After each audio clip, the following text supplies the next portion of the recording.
Hey there, Paige here from the ImpactCopywriter.com.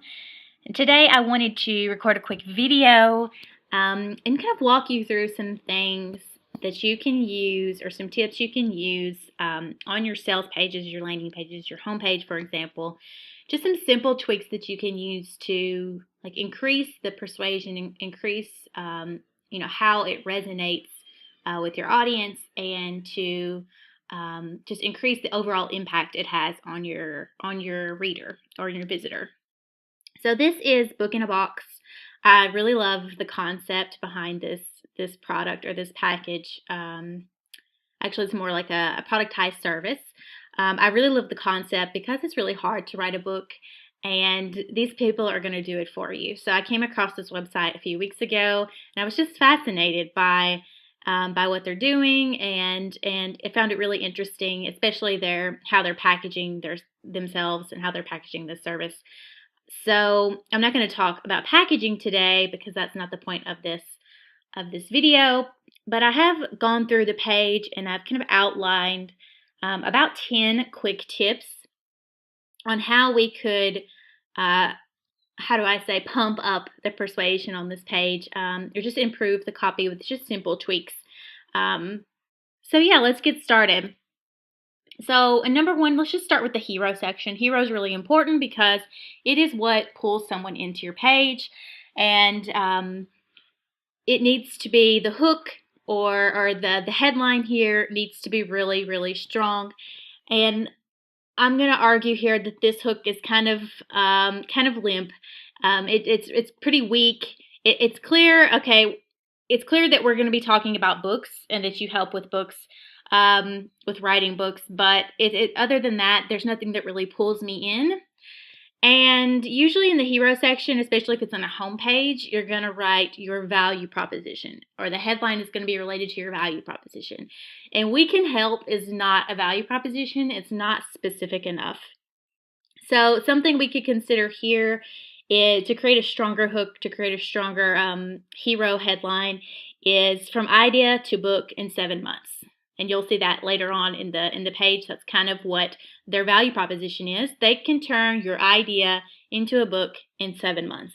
That is the core value proposition there. So we would consider saying something like from idea to book in 7 months, or turn your idea into a book in 7 months, or we can turn your idea into a book in 7 months. You want to play with that a little bit, but the core idea should be around their value proposition, that transformation, that's the goal that they help you achieve, is they turn your ideas into a book in 7 months. So we could also consider the image here, because the image and the copy really work together. And this image really isn't saying anything, except this guy looks like maybe he has a question. But looking at his lapel mic here, he's probably a speaker and he's in the middle of a presentation. So it doesn't really support the copy that's here, the headline that's here. It doesn't really support the rewrite that I just proposed. So we really want to look into images that are going to support the feeling that you want people to connect to when they land on this page. So if we're using this idea of writing a book, we can help, or even this idea from idea to book in 7 months, then we could, start brainstorming what could we possibly have. An idea I had was a desk with a desktop computer on it, or a laptop, and you see the screen is a document, maybe a Word document or some kind of manuscript document, and it says chapter 1, and there's like 3 words, like once upon a time, ... and a blinking cursor, and that's it. Or it could be no words at all, to convey this image that you're sitting down to write a book and you have no idea what to write. And that kind of feeling, like staring at the blinking cursor on a blank page, that might be a strong image there. So if we scroll down to the next image, we come to a press section, media coverage section. Now this can be strong proof on a home page. I don't think that it's in the right spot, because we don't even really know how this business is going to help us yet, because it's not conveyed in the hero. So I would leave the proof section, but I might pull it further down the page to a point after which people already know like what's going on, like what is Book in a Box and how is it going to help me. Then the proof is much more powerful because we understand like what's going on the page, and then we're like, oh hey, this has been featured in all these places. Maybe this is like super legit, and we should talk to them or investigate more. I would also in this section consider taking out the link, see our media coverage. Now I understand this is a home page, it's not a sales page, so there are extra links. But you could easily put a media coverage, media link in the footer of this page. If it's not necessary for someone to go look at this in order to take the action that you want them to take on this page, which on this page it's to fill out a form to get in touch. If it's not necessary for them to click on that link to get in touch, then I wouldn't even include it. Like bury it in the footer. If people want more information, they will go there and look for it. So let's scroll on down to the next section. So this section is the what we do. This is where we start getting into what even is this thing that I'm looking at. The first thing I want to point out is the headline or the crosshead, whatever you call this what we do part copy here. This is a really simple thing you can change, even like in a few minutes. And a lot of people make this mistake is they use lazy headlines. It's really common, so don't beat yourself up about it. If you're not a copywriter and you haven't studied copywriting, it's really easy to do because they come built in themes like this. So you're just following kind of what's already put together for you. So when you think about when someone comes to a page, and we know that people scroll. And when they scroll, they're looking at images, headlines, buttons. They're not reading the small text, but the big text catches your eye. So what you want to do when you look at your page is think, if I just read the big sections, do I get the gist of what this page is about? And do I still want to buy it? Or do I still want to take the next step? So we don't want to use these lazy headlines like what we do because they don't tell you anything. So you can easily like look in the body copy here and actually pull something else out that makes more sense in the headline. So we could consider changing the headline to instead of what we do, which doesn't tell us anything, we could make that first sentence there. We can make it the headline. So creating a book the traditional way is painful. Okay, that's our problem section. We're setting the stage for a problem.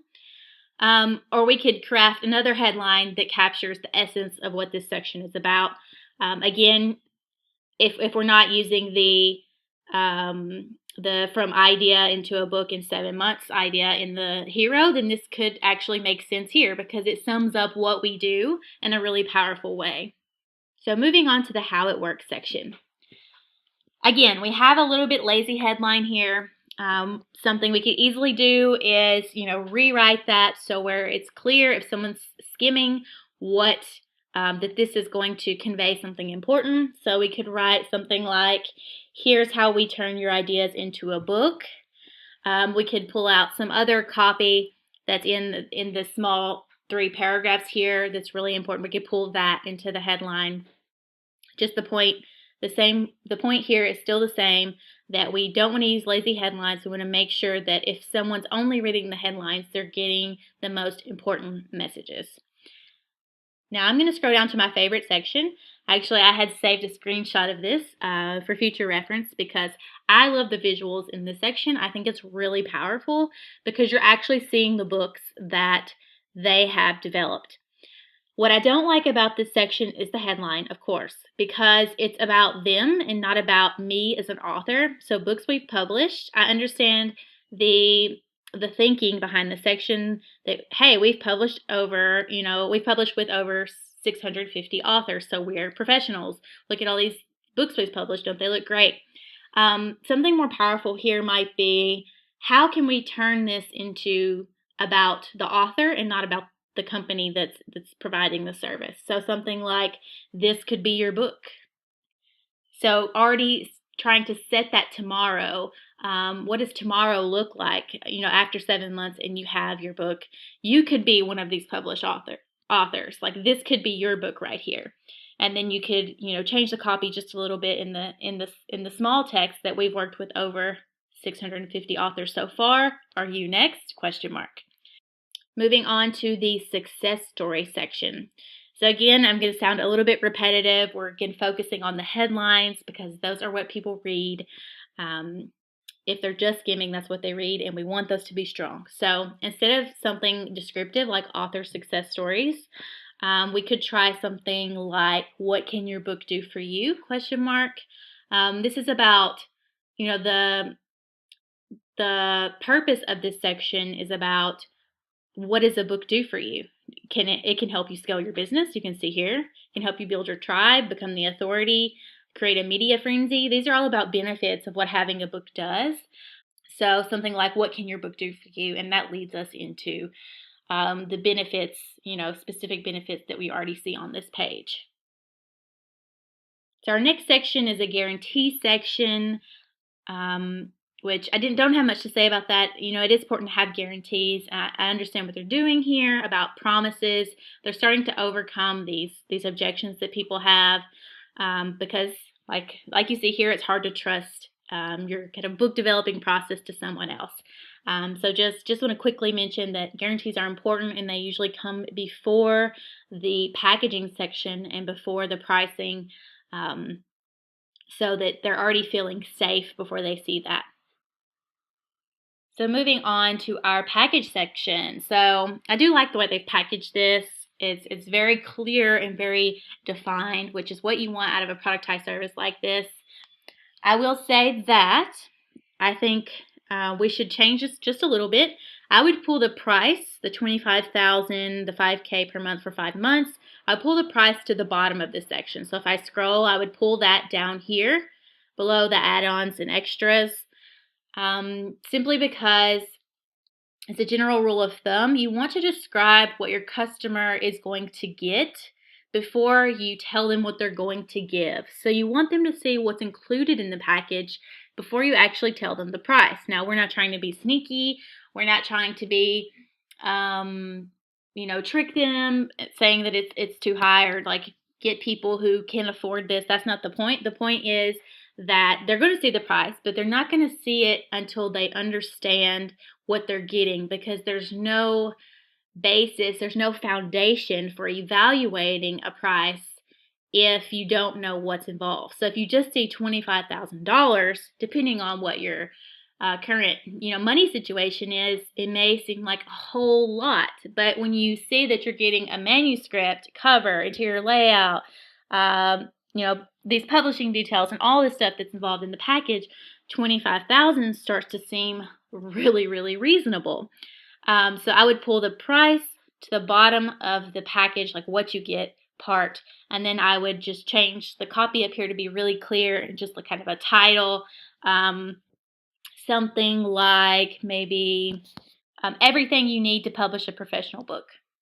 So you could go with kind of the more, lazy headline, the book in a box package, just a simple description of what the package's name is, or you could take it up a level and give it more punch. So describing like the value in that package. So it's not just a book in the box package. This is everything you need to publish a professional book. So I would try that as a headline. All right, that brings us to the end of the page where we have the main CTA, where they can enter their name, email, form, and send this off. So I'll say here, I'm not sure if the map makes sense. I'm not sure what this is, if it's serving a purpose, because you're not going to this business, I don't think, physically. Maybe they're trying to say that, we are a real business and we have an office. So I would consider taking the map out if it doesn't serve a purpose, because it just feels a bit out of place. Some things that are missing for me on this page are the process. The process of what happens, how do I get started, that process. So, anywhere from 3 to 4 steps. It would be really simple and really concrete to what happens first. How do I get started? So we can see here that the first step is they send this form. They send details about the book idea, but what happens next, and what happens next, and what happens next. So the get started process. So what happens before I even buy the book in a box package? That's important to know. You want people you want to manage those expectations so they know what happens next. It just reduces some of the confusion, some of the hesitations behind, do I even want to fill out this form because I don't know what happens next. So that's missing for me. Also, I'm missing FAQs to overcome the biggest, say between the 6 to 8 of the biggest barriers to taking this first step. Now, they do have an FAQ page because this is a website and not a sales page. And it's a lot of FAQs. So I would not put all of these on the homepage, but anywhere from like 6 to 8 of the most important FAQs, the ones that are the barriers to them submitting the form. Those are the FAQs that matter the most on the homepage. And one more thing about the process, they also have this really great process page that's just missing from the homepage. Now, this is quite detailed. You wouldn't want to include this whole page on the homepage because it's really, really detailed and long. But something like the first section here where we have 1 through, I think it's 6, just briefly describing what happens in this process would be something really powerful also to have on the homepage. Generally, you just want to reduce the amount of clicking that's necessary in order to take that step on the homepage. And if this is something they need to see before they're ready to submit the form, then some of this needs to be on the homepage as well.